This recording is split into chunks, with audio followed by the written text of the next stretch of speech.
Civil Society ni kobok Mumbai Phane 23 October Shalmari wa khlaijaknani thangai tongmani Tripura bon koktu shala koktuma thumnai rokni singmungo kok sanani thangai Tripura bon no khapur jagengmani koksaka BJP ni MDC Podolochon Tripura Abhaigana kok sanan thanga BJP ni MDC Podolochon Tripura shaka kaise NGO ni mungroi bon ringkha phiaba abono naikoloi tongo Tripura mothane MLA Ranjite Boroma abono nuguno Saiman ka Tripura motha aro involve ongkha hnei phiaba habang bai thamcha tongtotei abohaike bon rok ringsa khan ke kaisa habar dera mungo klaina hinei habango tongtotei abohai rok klaimani belen chaya hnei abhaigana tebo shaka thungrang rok saimiani bagise abhai klaikana hnei Abai tangbutang rok habangno lachimung phunukmani bai baksa hani shaka BJP ni MDC Podolochon Tripura ওরা একটা এনজিওর নাম দিয়ে ওরা দেখেছেন এবং নেতৃত্ব দিচ্ছেন ত্রিপুরা মতার এমএলএ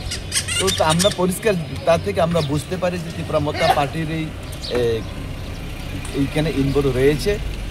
তারা নিজে সরকারে আছে সরকারে থাকার পরেও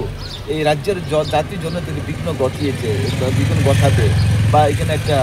সন্ত্রাস একটা সৃষ্টি হবে বিভিন্ন ঝামেলা হবে এটা তো সরকার যারা থাকে তাদের পক্ষে এটা করা উচিত না এখন আমার মনে হয় রাজনৈতিক অনভিজ্ঞতার কারণে ফলে রাজ্যের গণতন্ত্র তো তারা রয়েছে তারা জানে নিজের সরকারকে কালিমালিপ্ত করতে নিজেই তারা রাস্তা নেমে পড়েছে তার থেকে ওরা বিরত যাতে থাকে তার জন্য আমি আহ্বান করছি আপনাদের মাধ্যমে Raja Khara Gonchime Omini Kokthom Chini Khorang